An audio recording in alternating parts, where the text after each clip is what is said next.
आज बजेट बड़ संकेत मिल पारे कि बीएसकेवाई भविष्य विषय में बजेट रु किसी जना पड़ पारे आप वरिष्ठ सांबादिक भाव में किसी आकलन कर पारुछंती कि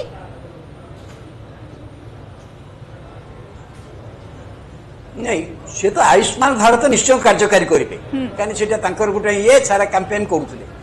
किंतु विजु स्वास्थ्य कल्याण योजना द्वारा ओडिशा रे 90 भाग लोक उपकृत होउछंती एवं एक्चुअली मते उपकृत होइछंती किंतु कथा होउची आपण विजु स्वास्थ्य कल्याण योजना को बंद करि परिबेनी कथा जो आयुष्मान भारत योजना कार्यकारी करी आउ किछ जोथे माने एथरु बाद पड़िबे जो आयुष्मान भारत जो माने बाद पड़िबे सेमान को पई एमाने विजु स्वास्थ्य कल्याण व्यवस्था को मध्य राज्य रे रखिबे कारण एथरे सब लोक कवर होउनाती किछ लोक बाद पड़ी जिवे जदि 90 लाख लोक को आपण स्वास्थ्य सुविधा देवा को चाहुछन तेनु मु भाउची राज्य सरकार ए विषय मध्ये चिंता करिवे विजु स्वास्थ्य कल्याण पे जो अर्थ व्यवस्था अच्छी राज्य बजेट रे सेटा बहुत हाई अमाउंट अच्छी तेणु एटा दी भाग करके से करि परिबे सेते बहुत आर्थिक संकट हबनी ताकू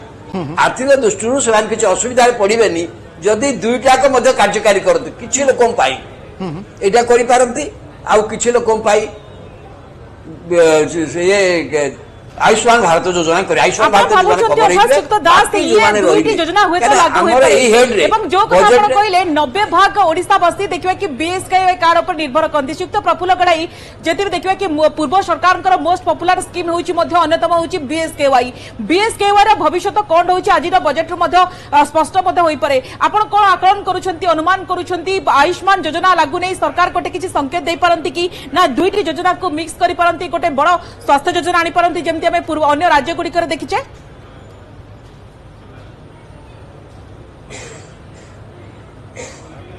हम बजेट उपस्थापन रु किंतु मु कही रखे बीएसकेवाई कार्ड रे लोक जेपरी सुविधा पाउचंती जेतिकी सुविधा पाउचंती ता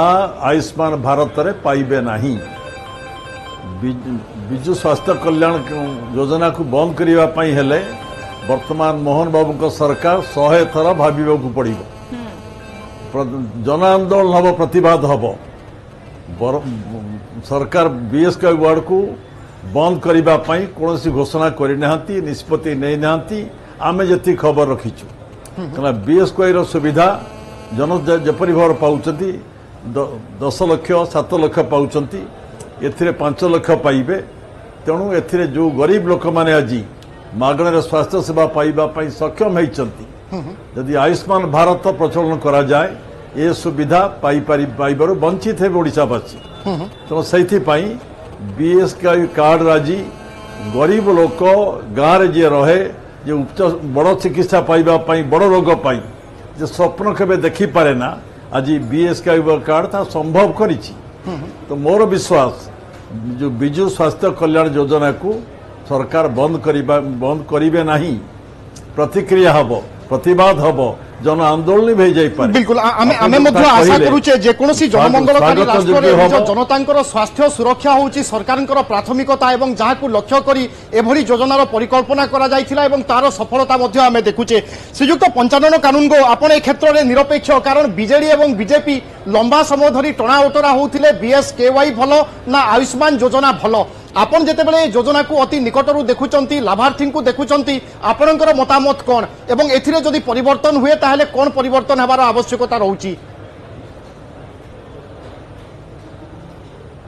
शुणु बीएसकेवाई विजु स्वास्थ्य कल्याण योजना रे जहाँ जहाँ सब रही ताकू जदि आमे एई जो इंश्योरेंस योजना रे ए जोडा करा जाउ जिबा कथा सेतरे जदि आमे रखि पारले ताले किछि आपत्ति रहइबो नै कारण समस्त लोक माने पाइबे एते सुविधा पाइबे धरना जो से जो 10 लाख टंका जदि 5 लाख टंका जगह 10 लाख टंका कर दिया जाए ताहले बीएसकेवाई को लोके भूली जाइकरी एथिरे मध्य रहिबे किसी असुविधा सेतरे हबो नाही एवं गोटिए स्कीम चलिबो एवं सेथिरे समते इंश्योरेंस बा से जो पई कि दाबी करी आसुची केंद्र सरकार सबले से कथा करंतु किंतु जो सुविधा स्वास्थ्य कल्याण योजना देइछि ବିଜୁ ସ୍ୱାସ୍ଥ୍ୟ କଲ୍ୟାଣ ଯୋଜନାର ସେ ସମସ୍ତ ବ୍ୟବସ୍ଥାଟିକୁ ଏଥିରେ ଲାଗୁ କରାଯାଉ। ଏହା ହେଲେ କିଛି ଅସୁବିଧା ଆଦୌ ହେବ ନାହିଁ। ଶ୍ରୀଯୁକ୍ତ ପୂର୍ଣ୍ଣଚନ୍ଦ୍ର ମଲ୍ଲିକ, ଯୋଜନାର ନା ଯାହା ହଉ, ଯୋଜନା ଯେମିତି ପରିବର୍ତ୍ତନ ହଉ, କିନ୍ତୁ ରାଜ୍ୟବାସୀ ଆଶା ଏବଂ ଅପେକ୍ଷା କରିବେ କି ଆମେ ଯେମିତି ଲାଭବାନ ହଉଥିଲୁ সেই যোজনারে সেমিতি লাভবান হেবু। তেণু বিএসকেওয়াই র ভবিষ্যৎ কোণ হেব এবং রাজ্যবাসী কোনসি নয়া কার্ড পাইবে কি যেমিতি রাজস্থান রে ঘটিলা? नहीं मु गोटे कथा आपको स्पष्ट कर दिए बीएसकेवाई कथा आप जो कहते विजु स्वास्थ्य कार्ड कथा विजु स्वास्थ्य कार्ड रे प्रकृत रे सरकार एटा दीटा जिनस अलग गोटे हूँ इन्शुरांस आ गोटे हूँ डायरेक्ट पेमेंट टू पेशेंट सेटा थ्रू डाक्तरखाना हो हॉस्पिटल तेणु प्रकृत रे विजु स्वास्थ्य योजना अनुसार जो अर्थ जाऊला 30 भाग अर्थ से लोक मान स्वास्थ्य खर्च होता आ 70 भाग अर्थ बाट मारणा होता ये अर्थ जाऊला बड़ बड़ डाक्तरखाना मान को ये अर्थ जाऊला प्राइवेट प्लीज टिके शुणु ये जाऊला डाक्तरखाना मान को प्राइवेट हॉस्पिटल मान को प्रकृत में कौन गोटे जोड़े लोक देखा मत किए 10 लाख टंका पाई 10 महिला मान को 10 लाख कहला पुरुष मान को 5 लाख 7 लाख जो कहला किए जड़े देखा प्रकृत में ता नुह ये सबूक जिनस गोटे खाली थिला एवं गोटे अमाउंट थिला एवं से अमाउंट बिल होता एवं से अमाउंट बिल लोक मान पाखे पहुंचु नाला तेणु बर्तमान सरकार बीएसकेवाई खराब ताहले बंद कर देबे नहीं नहीं बंद करिया कथा मु केंत कहबी सर सरकार निष्पत्ति नेबे ना मु बर्तमान बजेट बर्तमान हेनी मु जानिनी मु केंत कहबी जे बंद कर देबा कथा से कथा नहीं आमे आगुर मध्ये कहतलु प्रतिक्रिया से भली मने होची जदी योजना ठीक नाही नहीं नहीं लाभार्थी ठीक भाबरे लाभ पाउ ना नहीं नहीं ठीक सुनतु प्लीज मु बीजेपी आगुर जो लाइन रे कहतला मु सही लाइन रे जाउछी हला मोर वर्तमान कोटा बंद हम कोटा रहिबो सेटा सरकार के निष्पत्ति से विषय वर्तमान जस्ट आसीबा पूर्व मु किछ कहि परबी नै किंतु कथा होची जदि से लागू हुए तार या सहित जदि मर्ज कर दिया जाए जोड़ा आपण कहते से आम देखू जमती कि ट्रांसपेरेंटली सब हुए कारण आम प्रतिश्रुत देचु ये सरकार गोटे दुर्नीति मुक्त सरकार हम ये सरकार जहाँ कर स्वच्छतार सहित कर ये सरकार रोगी मान को साहाय्य करने ना लक्ष लक्ष टंका हड़प कर ठीक भावे पैसा जीव एवं ठीक भावे आयुष्मान एवं बीएसकेवाई तो मिसी भी नुआ योजना सामना को आसी पारे कि सब पूर्व सहयोगी विभू जो क्वेश्चन रखुले मु फेरुछि आपण पाखकु सिप्त रविदास आमे जतबे स्वास्थ्य ऊपर अधिक फोकस करि पारंती मोहन सरकार कम से कम ए तो गोटे बड़ आशा मत समस्त रहउछि ता भितरे समस्त को नजर मत अटकुछि प्रकृत रे 3000 को भत्ता बढ़िबो कि आपनकर आकलन कोन कहउछि एवं मधुबाबू पेंशन योजना रे एबे जेतु सर्वनिम्न मासकु 1000 टंका भत्ता मिलुछि ए जो भत्ता 3000 टंका को बढ़िबा नै बजेट रे आपण किछि संभावना देखुचंती कि काहे कि भारतीय जनता पार्टी निजर इस्ताहार रे मध्य घोषणा करितला ता बजेट रे पूरा रिफ्लेक्शन होई पारे कि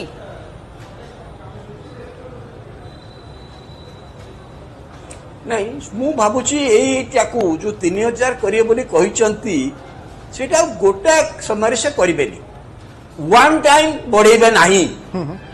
इन फेजेस वर्ष वर्ष धरी बढ़ेबे आपण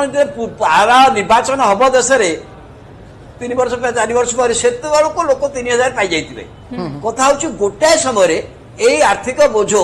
कौन सी राज्य सरकार हठात नहीं पार ना जदि यही सब अन्य जिन सुभद्रा ये सब करने पड़े से हुए ना करें तेणु केत जिन फेज वाइज करने पड़ो केते जिन से फेज वाइज करेंगे तार इनिशिएशन करेंगे फेज वाइज बर्तमान 1000-1200 अच्छी बढ़े 1500 करदे पुणी 800 को 2000 करदे यही गोटे बाहर ये चली 3000 पहुंच पारे किंतु गोटाए समय करदे ए विश्वास मोर ना अर्थात एते सब योजना रही व्यवहार बढ़ो तेणु जदि भत्ता को एक थरके लागू कर दि जाए ताहले गोटे बड़ बोझ पड़ पारे सरकार तेणु आप अनुमान करुँच पर्यायक्रमे हयतो परवर्ती 3 ରୁ 4 वर्ष भितर राज्य सरकार यहाँ संपूर्ण मात्रा कार्यकारी करिपारंती। श्रीयुक्त प्रफुल्ल घड़ाई सामाजिक सुरक्षा प्रति सरकार दायित्व अन्य राज्यर भत्ता सहित जदि आम राज्यर भत्ता को तुलना करवा ताहले आपण कौन फलाफल कौन पाउचंती एवं जदि 3000 टंका भत्ता पाती से विधवा महिला हुंतु दिव्यांग हुंतु बा असहाय हुंतु सेवानंक जीवन में कौन परिवर्तन आसी पारे एवं यह यथेष्ट हेबो कि